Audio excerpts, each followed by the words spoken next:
Baik, bismillahirrahmanirrahim. Assalamualaikum warahmatullahi wabarakatuh. Bagaimana kabar anak-anakku sekalian? Semoga semuanya sehat walafiat dan semoga semuanya selalu dalam lindungan Allah Subhanahu wa taala. Amin amin ya rabbal alamin. Bagaimana pelajaran agama Islamnya di bab pertama? Semoga semuanya bisa dimengerti ya anak-anakku sekalian ya. Dan juga semoga apa yang Bapak berikan soalnya anak-anakku sekalian bisa dipahami dan juga bisa dijawab dengan sebaik-baiknya, dan juga semoga soal yang pertama itu mendapatkan nilai yang baik dan cukup dan memuaskan bagi anak-anakku sekalian. Baik anak-anak sekalian, kita akan masuk ke bab kedua. Bab kedua ini apa sih sebenarnya? Nah, Bapak ingin bertanya kepada anakku sekalian. Kita sebagai umat muslim itu memiliki kehidupan sehari-hari. Nah, di dalam kehidupan kita punya pedoman dalam kehidupan, dalam beragama Islam. Nah, pedoman kita berhidup beragama Islam itu dengan apa? Dengan Al-Quran dan hadis. Harus punya pedomannya, yaitu Quran dan hadis. Nah, Bapak akan mengambil Al-Qurannya. Nah, Al-Quran ini adalah kitabullah. Betul, pintar sekali anak-anak sekalian. Kitabullah. Ya, diturunkan oleh Allah Subhanahu wa taala melalui malaikat Jibril.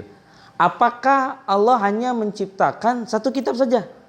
Tidak. Nah, berarti ada berapa? Ada 4. Nah, Bapak akan menjelaskan adalah kitabullah, kitab-kitabnya Allah. Baik anak-anak sekalian, di bab kedua ini yang bertema tentang kitab-kitab Allah. Apa sih itu arti kitab? Kitab adalah tulisan atau firman atau perkataan. Nah, kalau dari makna hanya harfiah atau dari kosakatanya, kitab itu artinya tulisan, gitu.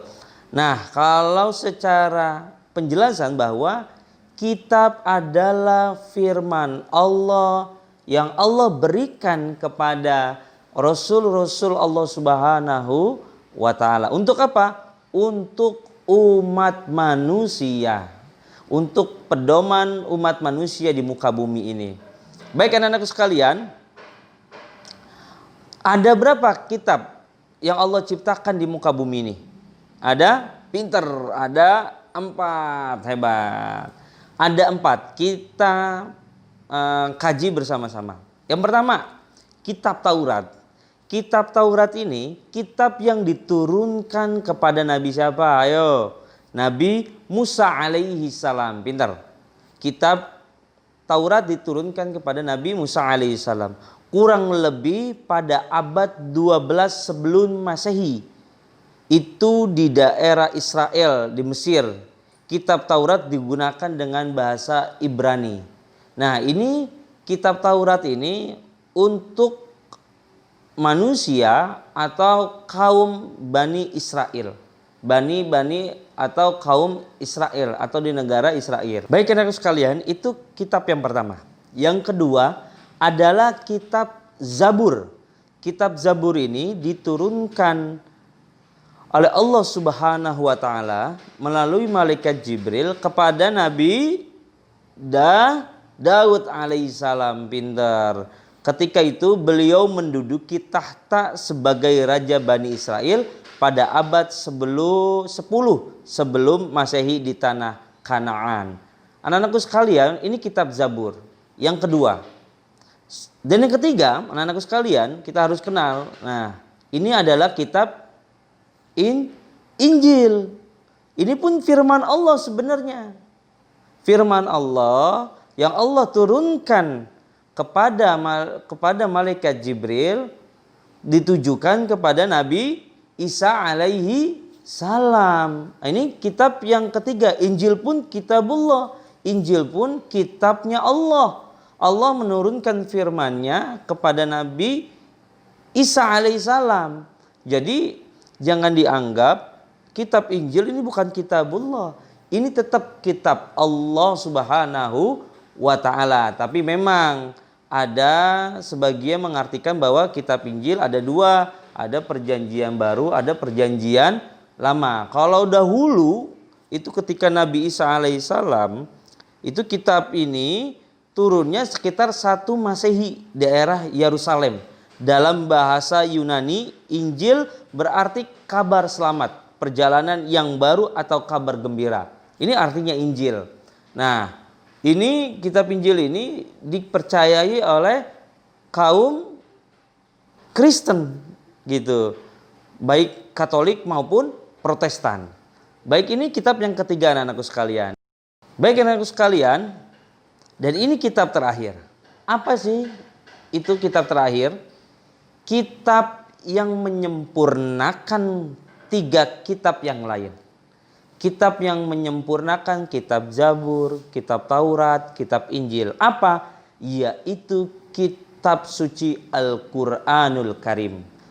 Kitab Al-Quran yang Allah turunkan melalui malaikat Jibril, memberikan firman Allah ini, kitab ini kepada siapa?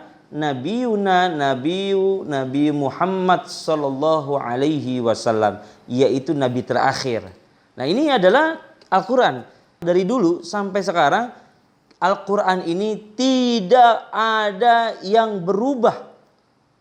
Baik hurufnya, baik titiknya, bahkan harokatnya tidak ada berubah. Tetap utuh dari zaman Nabi Muhammad SAW sampai sekarang tuh anak-anak sekalian. Begitu lama tapi tidak ada yang berubah setitik pun. Nah, kitab Al-Quran ini diturunkan oleh Allah ketika bulan Ramadan. Nah, kalau kita tahu bulan diturunkannya ini, Al-Quran ini diturunkan di bulan Ramadan ini ketika tanggal 17 Ramadan gitu. 17 Ramadan, namanya Nuzulul Quran. Nuzulul artinya turun, Al-Quran artinya Quran. Nuzulul Quran artinya turunnya Al-Quranul Karim. Anak-anakku sekalian, Al-Quran ini begitu luar biasa. Ini menjadi pedoman bagi umat muslim. Tidak boleh umat muslim yang berkeyakinan Islam itu keluar dari pedoman Al-Quran. Tidak boleh. Kita harus memegang teguh firman Allah ini. Karena kenapa? Kalau tidak ada kitab pedoman ini, maka umat muslim akan kemana-mana pemahamannya gitu. Jadi kalau tidak ada Al-Quran Karim, banyak orang yang melakukan kejahatan, kezoliman. Oleh karena itu Al-Quran ini menjadi pedoman untuk hidup seluruh manusia, khususnya umat muslim. Agar kenapa? Agar kita mendapatkan keselamatan di dunia dan juga di akhirat. Anak-anakku sekalian, kalau kita mau tahu di Al-Quran ini ada berapa juz? Ayo, ada 30 juz. Kalau suratnya ada berapa? Ada 114. Nah, turunnya Al-Quran ini itu berangsur-angsur. Tidak langsung turun satu Al-Quran. Tidak turun langsung satu Al-Quran ini diberikan kepada Nabi Muhammad, tidak. Tapi berangsur-angsur, pelan-pelan. Berapa tahun ukuran diturunkannya Al-Quran ini? Yaitu 22 tahun, 2 bulan, 22 hari. Anak-anakku sekalian, ini Al-Quran yang begitu luar biasa.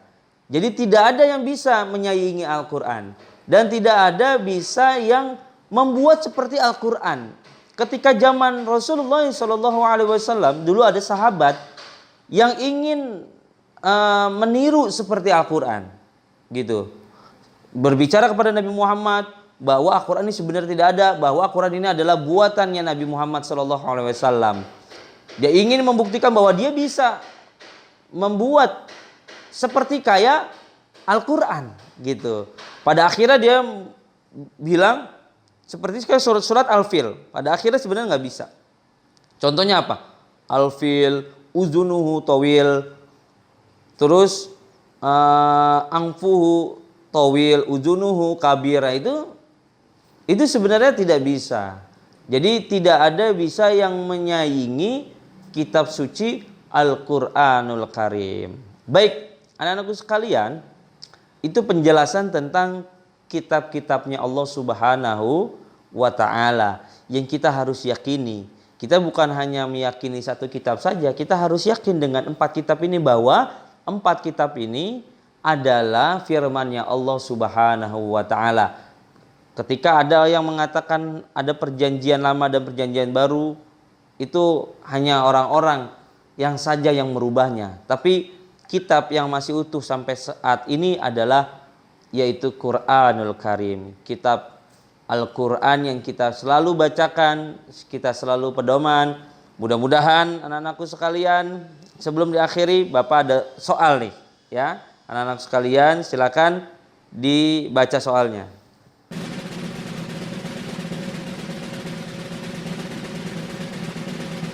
Alhamdulillah anak-anak sekalian, bagaimana? Sudah ditulis soalnya dan dijawab soalnya.